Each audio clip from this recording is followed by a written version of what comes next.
மறந்து விடுவதற்கு அவர் அநீதி உள்ள தேவன் அல்ல. உன் இளம் வயதின் பக்தியையும் நீ வாழ்க்கைப்பட்ட போது உனக்கு இருந்த நேசத்தையும் கணக்கில் வைத்திருக்கிற கர்த்தர்.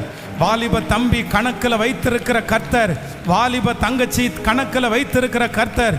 அம்மா, உங்க ஜெபத்தை கர்த்தர் கணக்கில் வச்சிருக்கிறாரு. உங்க விசுவாசத்தை கர்த்தர் கணக்கில் வச்சிருக்கிறாரு.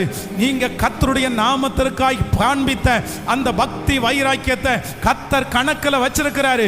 கண்டிப்பாக மோசையை தேடி வந்தது உண்மையானால் உங்களை தேடி வருவார். இந்த ஆண்டு முடிகிறதுக்குள்ளே தேடி வருவார். சோர்ந்து போய் இருக்கிற உங்களுக்கு பலன் கொடுத்து தட்டி கொடுத்து, நீ எனக்காக வாழ்ந்த வாழ்க்கைக்கு நான் ஒரு மகிமையை தருவேன் என்று கர்த்தர் நிச்சயம். ஹல்லேலூயா. சோர்ந்து போகிறவனுக்கு பலன் தந்து சத்துவம் இல்லாதவனுடைய சத்துவத்தை பெருக